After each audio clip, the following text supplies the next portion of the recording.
Noam Chomsky is a renowned intellectual, widely regarded as one of the most influential thinkers of our time.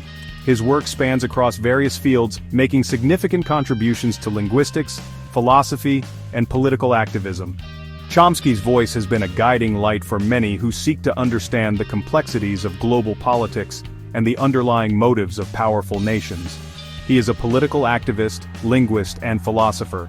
His groundbreaking theories in linguistics revolutionized the field, while his political writings have provided a critical lens through which to view international relations and U.S. foreign policy. Chomsky's ability to dissect and analyze political events has earned him a reputation as a formidable critic of governmental actions. Chomsky is known for his sharp critiques of U.S. foreign policy.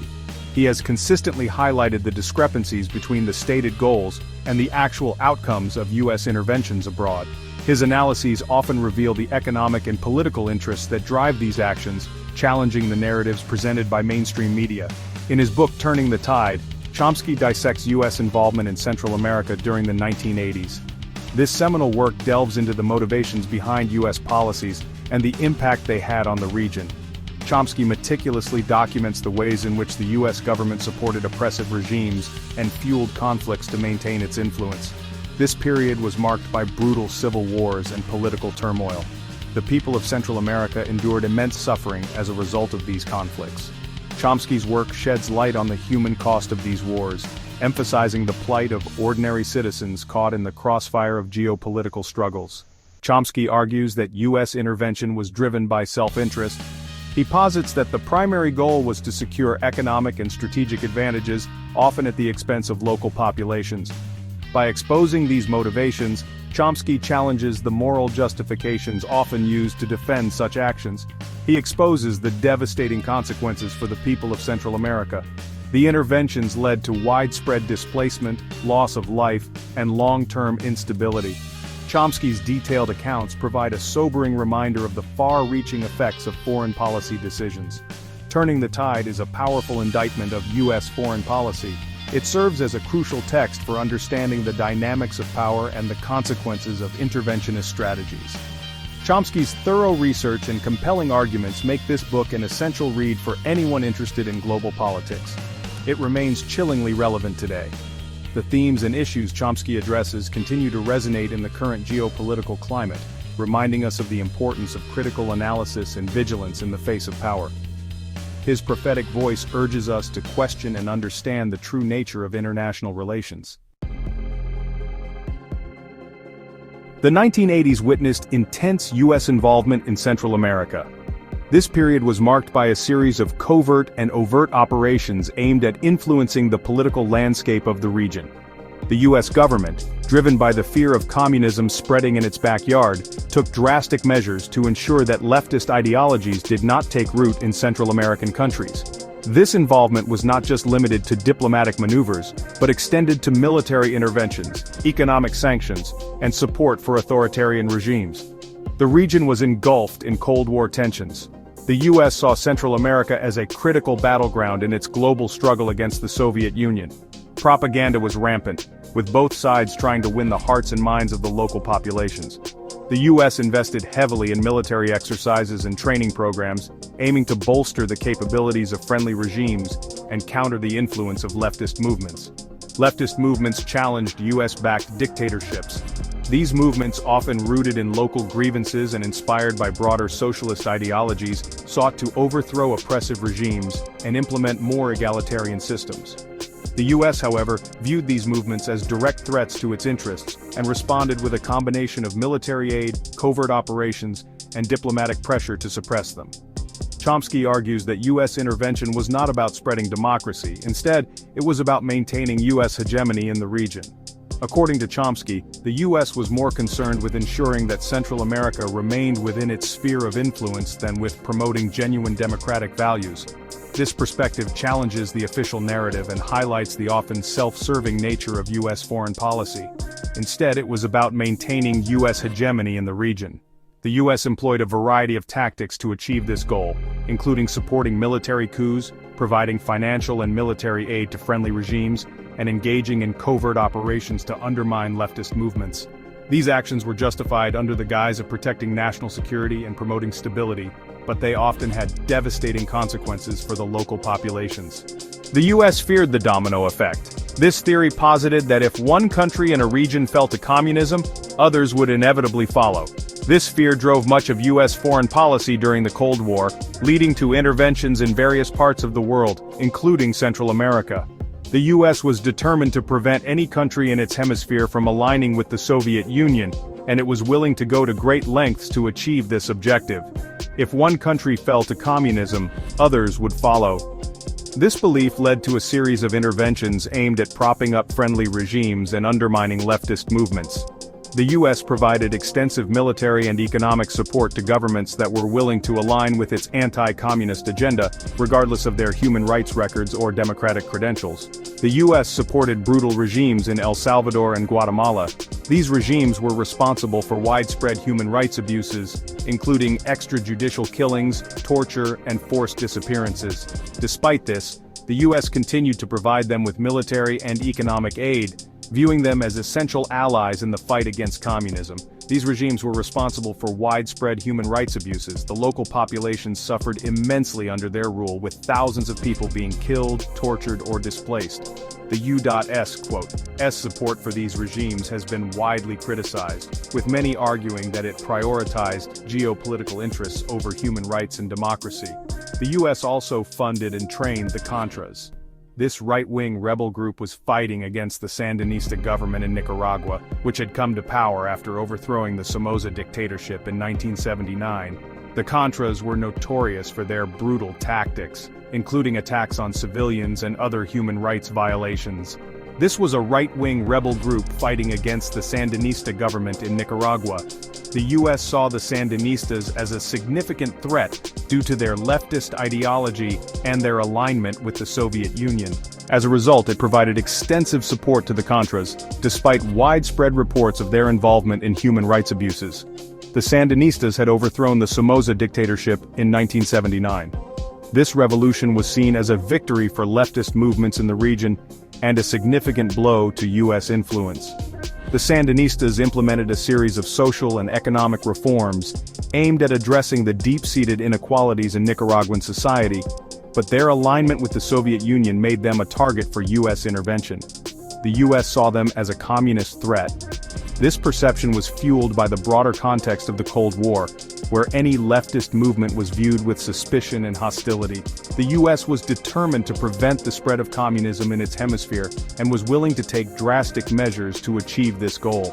Chomsky meticulously documents US involvement. His work provides a detailed and often damning account of the various ways in which the US intervened in Central America, from supporting brutal regimes to funding rebel groups. Chomsky's analysis challenges the official narrative and highlights the often self-serving nature of US foreign policy. He exposes the hypocrisy of US rhetoric. While the US claimed to be promoting democracy and human rights, its actions often had the opposite effect. By supporting authoritarian regimes and engaging in covert operations, the US contributed to widespread violence and human rights abuses in the region. The US claimed to be promoting democracy. This rhetoric was used to justify a wide range of interventions, from military coups to economic sanctions. However, the reality on the ground often contradicted these claims, with many of the regimes supported by the US being anything but democratic. However, it supported regimes that were anything but democratic. These regimes were often characterized by widespread corruption, human rights abuses, and a lack of political freedoms. The U.S. quote, "S support for these regimes has been widely criticized, with many arguing that it prioritized geopolitical interests over the well-being of the local populations." Chomsky argues that US intervention had devastating consequences for the people of Central America. The violence and instability caused by these interventions led to widespread suffering, with thousands of people being killed, displaced, or subjected to human rights abuses. The legacy of these interventions continues to be felt in the region today. It led to widespread violence, displacement, and human rights abuses. The local populations bore the brunt of these interventions, with many being forced to flee their homes or live under constant threat of violence. The U.S. quote, "S actions in the region have been widely condemned, with many arguing that they did more harm than good." Chomsky's analysis of US intervention is essential for understanding the complex history of Central America. His work provides a detailed and often damning account of the various ways in which the U.S. intervened in the region, from supporting brutal regimes to funding rebel groups. Chomsky's analysis challenges the official narrative and highlights the often self-serving nature of U.S. foreign policy. It is a reminder of the human cost of U.S. foreign policy. The violence and instability caused by these interventions led to widespread suffering, with thousands of people being killed, displaced, or subjected to human rights abuses.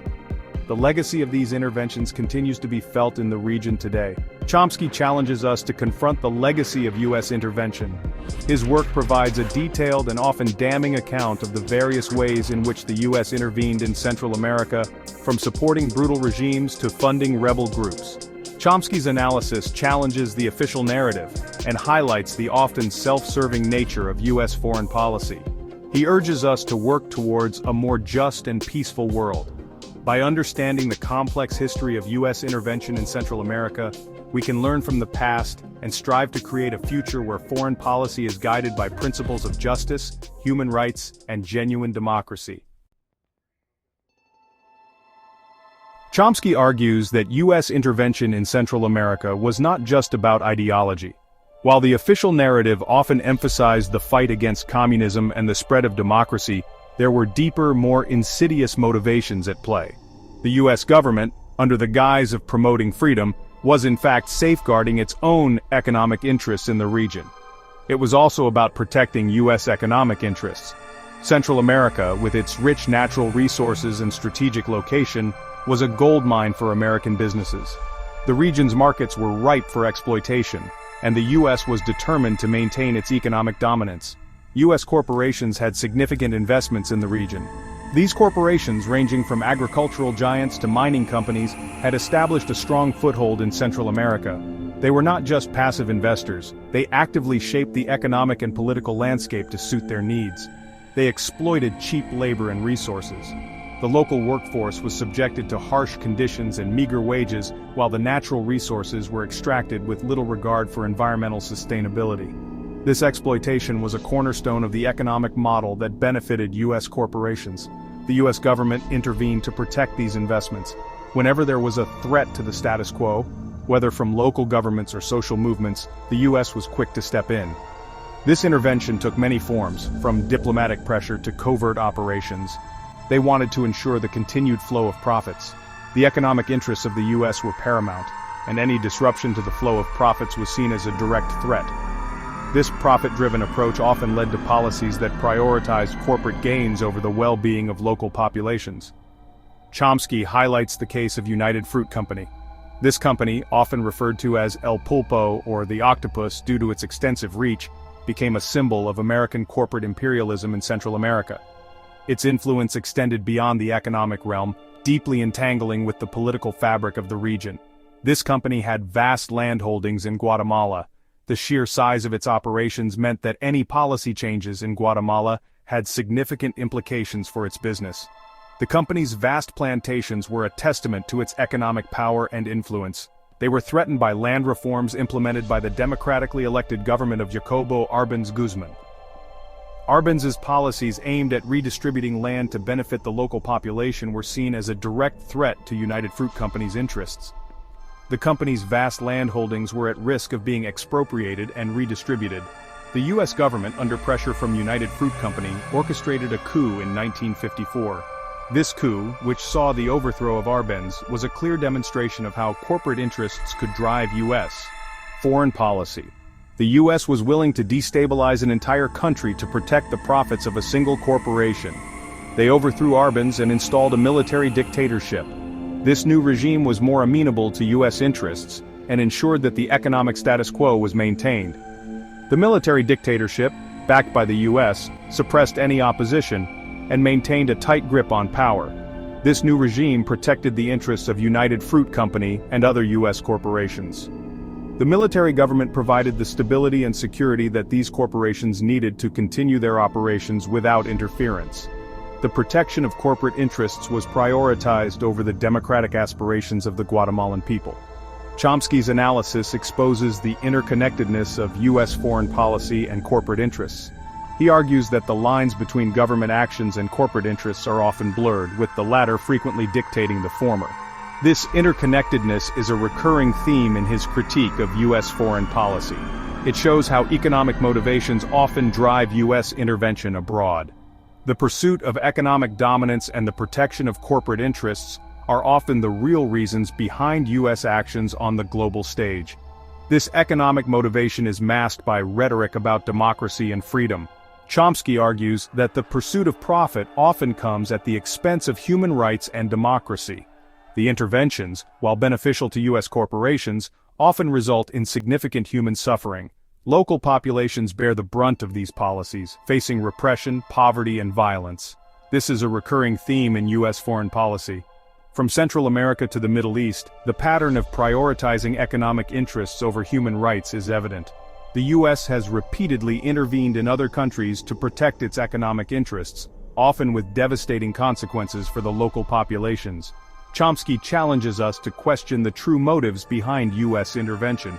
He urges us to look beyond the official narratives and consider the economic interests that may be driving these actions. By doing so, we can gain a deeper understanding of the true nature of U.S. foreign policy. He urges us to be critical of the narratives presented by the government and the media. The mainstream media often echoes the official line, failing to question the underlying economic motivations. Chomsky's work encourages us to adopt a more critical perspective and seek out alternative sources of information. Chomsky's work is a reminder that economic interests often trump human rights in the eyes of the powerful. His analysis serves as a powerful critique of the ways in which economic power can shape political actions, often to the detriment of ordinary people. By understanding this dynamic, we can better advocate for policies that prioritize human rights and democracy over corporate profits.